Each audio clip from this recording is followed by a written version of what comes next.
Preste atenção nesses 5 erros que todo católico iniciante comete. Talvez até mesmo você já tenha caído em algum deles. Então fique atento, aprenda para você não cometer esses erros e melhorar ainda mais o seu relacionamento com Deus. E a primeira coisa que você não deve fazer é ficar remoendo, revivendo os seus erros do passado. Porque a partir do momento que nós buscamos uma vida de conversão, buscamos fazer a vontade de Deus, pedimos a Deus essa luz do Espírito Santo, o Espírito Santo vai nos dando essa consciência. Nós percebemos os nossos erros com mais sensibilidade. Aquilo que até então para você parecia normal, agora você vê a gravidade daquilo que você fez. E aí, nesse sentido, nesse processo de conversão, entra também as tentações do maligno que quer nos acusar, que quer fazer a gente até duvidar da misericórdia de Deus. Nossa, olha o que eu fiz, meu Deus do céu, quantos erros, quantos pecados, como eu era uma pessoa má. E aí, às vezes, você até já se confessou, já recebeu a absolvição daqueles pecados, mas fica ainda revivendo aquilo que já foi perdoado. Não faça isso, meu irmão, não faça isso, minha irmã. Pecado que você se arrependeu, esse confessou, é pecado perdoado, ponto final. Se você guarda o pecado para si, ele é como uma infecção que vai se alastrando e vai te ferindo e te matando cada vez mais. Então também você não pode fazer isso. Mas se você se arrependeu e se confessou, o sacramento da confissão já perdoou esses seus pecados, eles não têm mais poder sobre você. O maligno não tem mais o poder de te acusar. Então apague isso da sua cabeça, apague isso do seu coração. Pecado perdoar, pecado confessar é pecado perdoado. Deus não quer saber do seu passado. Deus quer saber do seu futuro. Eu sempre falo isso, faço questão de dizer também aqui neste vídeo. Deus se encanta muito mais com alguém que teve uma vida de pecado, uma vida de erro, às vezes até ainda está em algum pecado que precisa superar, mas tem esse propósito firme. Eu vou ser melhor. Senhor, o que passou, passou, mas daqui para frente eu quero melhorar. Hoje eu preciso ser melhor do que ontem e amanhã eu vou ser melhor do que hoje. É esse progresso crescente até o fim da minha vida, com esse entusiasmo, com essa decisão. Isso encanta a Deus. Encanta a Deus muito mais do que aquela pessoa que já acha que já alcançou tudo que precisava. Nossa, porque eu sou tão bom. Nossa, eu já sou tão santo. Eu já rezo tanto. Todo mundo tem defeito. As pessoas têm que melhorar. Meu vizinho, meu marido, minha esposa, meus filhos, meus pais. Mas eu já sou uma pessoa tão boa. Essa pessoa está longe da graça de Deus. Então, não fique revivendo o seu passado. Como eu disse, não guarde pecado. Você não pode guardar essa infecção dentro de si. Mas se você se arrependeu e se confessou, fim de papo. Fim de papo. Pecado confessado é pecado perdoado. Deus não está nem aí para o seu passado. Deus quer saber do seu presente e do seu futuro. Daqui para frente, como será a sua vida. Então não cometa esse erro. Outro erro parecido, que também afasta muitas pessoas da graça de Deus, ainda em relação à questão dos pecados, é não se confessar por vergonha.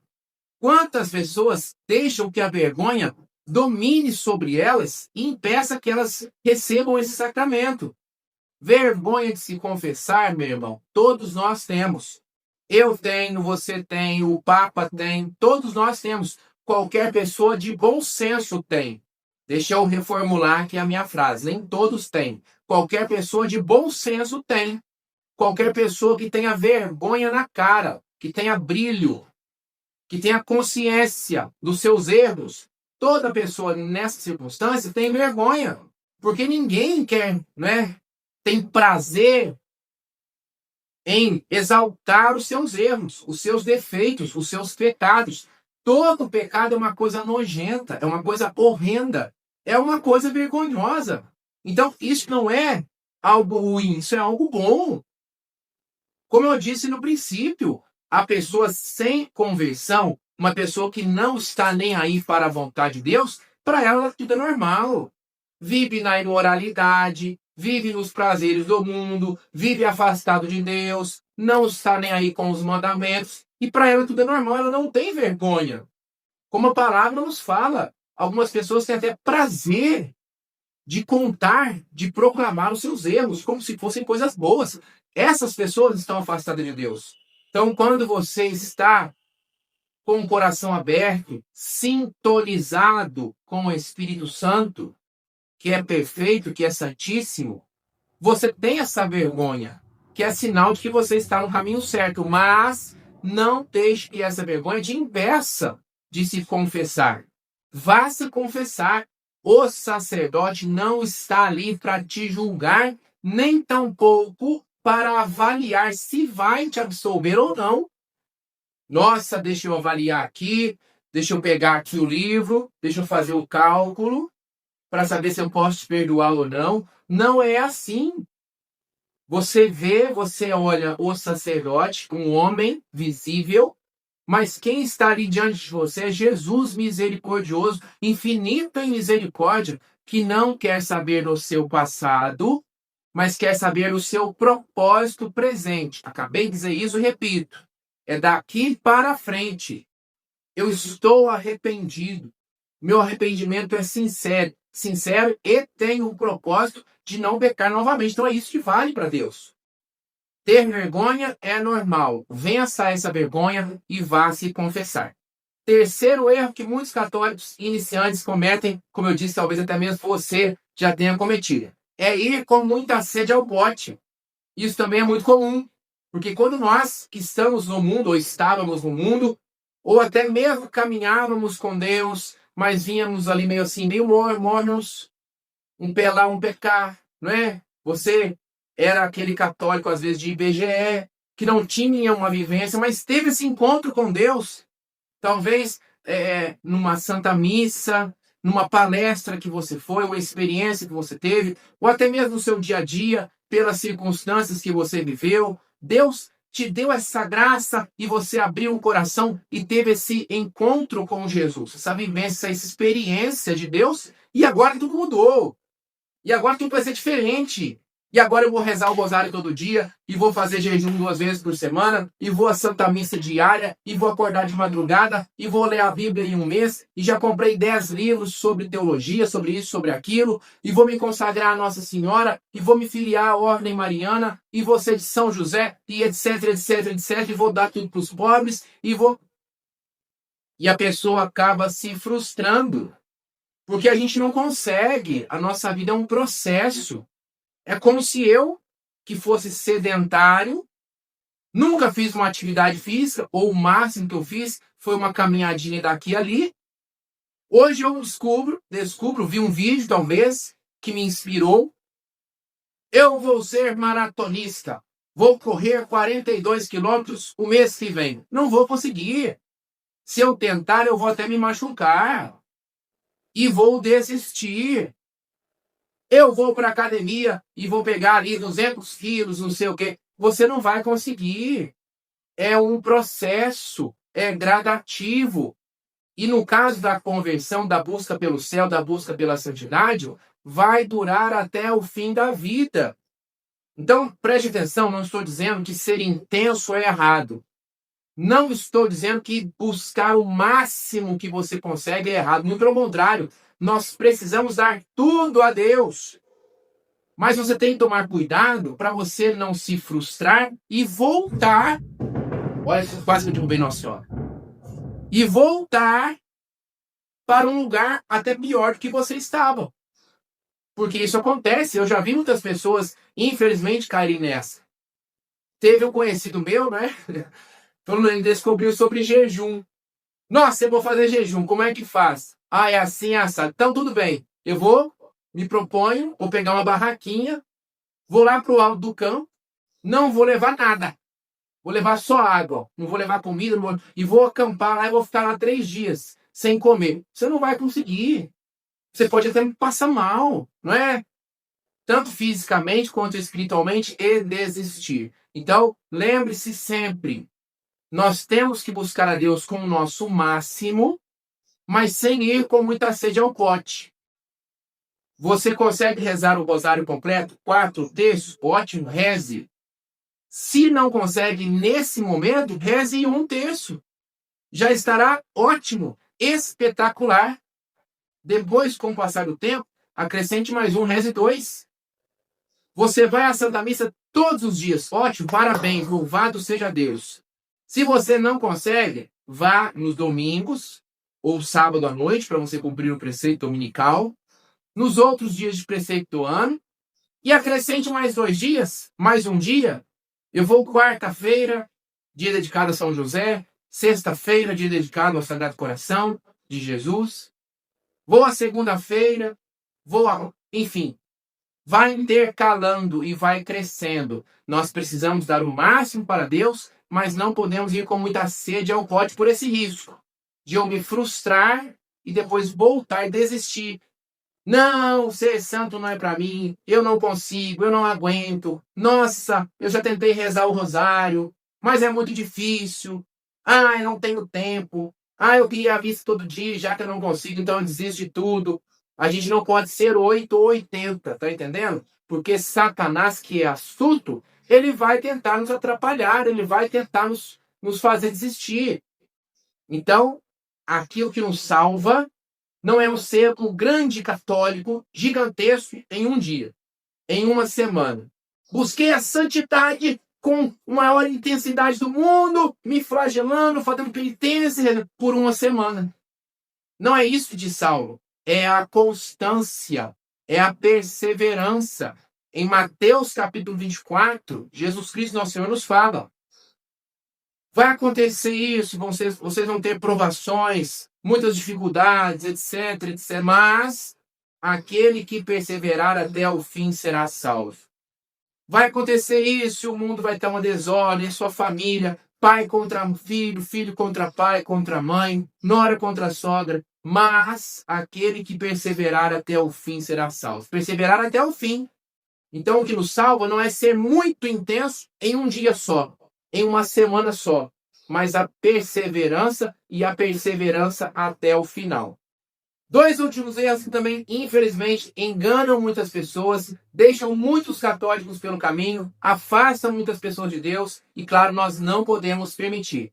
4º e penúltimo erro é pensar que é possível, a partir da sua conversão, da sua mudança de vida ou seu propósito, de a partir de agora viver verdadeiramente aquilo que Deus quer para mim. Não quero mais brincar de ser cristão, brincar de ser católico, brincar de ir para o céu. Eu quero ser de Deus de verdade, eu quero ser de Deus de fato.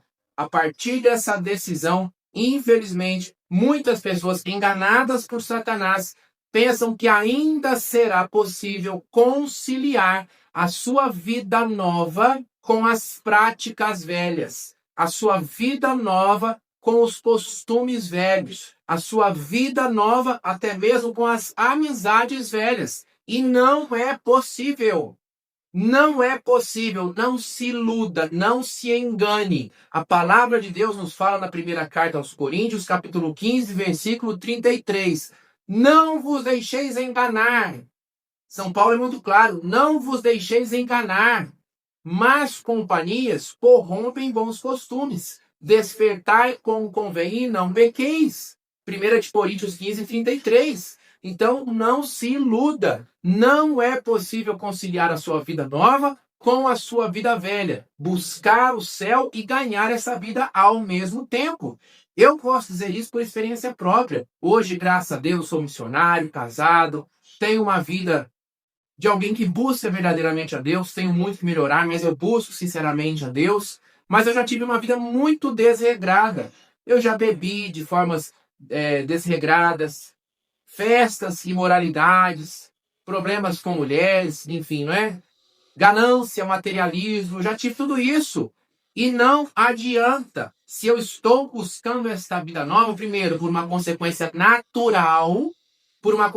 natural, as pessoas, as amizades antigas, elas próprias me rejeitarão. Como aconteceu comigo, eu tenho certeza que se você já passou por isso, você também pode testemunhar. Inclusive, já peço que você conte aqui o seu testemunho também nos comentários, se você passou por isso ou está passando por isso.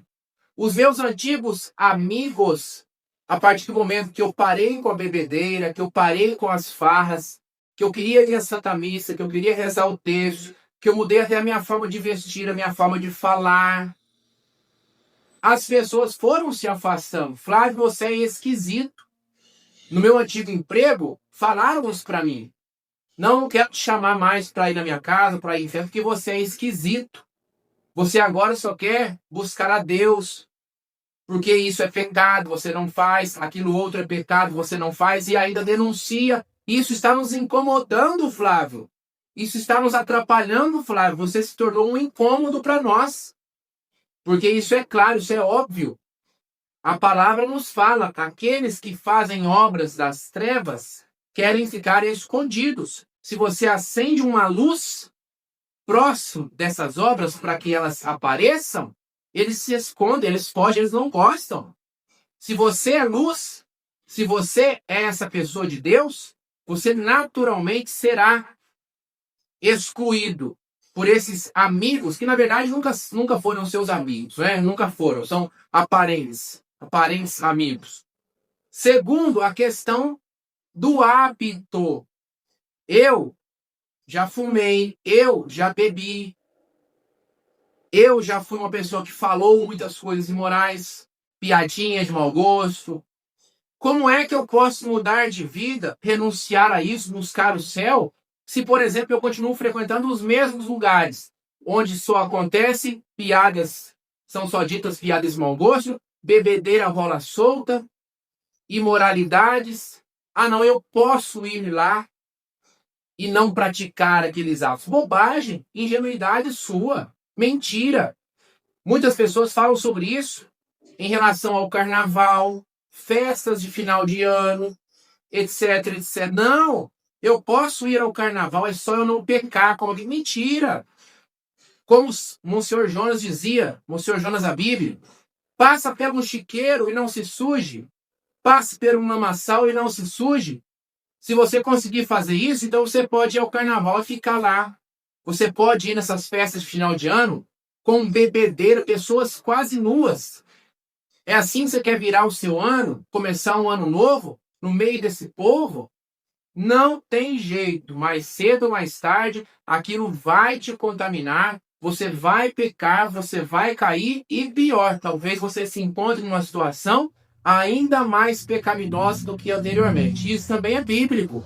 O Senhor Jesus nos fala, quando um espírito impuro sai de uma pessoa, ele vaga pelo lugar deserto. Isso é bíblico, não são palavras minhas não, tá? Ele vaga à procura de repouso. Não encontrando, ele volta e acha a casa vazia. Ele vai, então, chama 7 espíritos piores do que ele e habita naquela casa, ou seja, naquele coração, e o estado daquela pessoa se torna ainda pior do que antes. Ainda pior do que antes. Então, se eu busco a Deus, se eu renunciei a essa vida de pecado, eu não posso mais conviver dessa forma, achar que é possível conciliar a minha vida nova com a minha vida velha. Não é. Nós temos que tomar essa decisão. Católico morto não vai para o céu. Apocalipse capítulo 3, versículo 16. Apocalipse 3, 16. Oxalá fosses quente ou frio, mas como és morno, vou vomitar-te.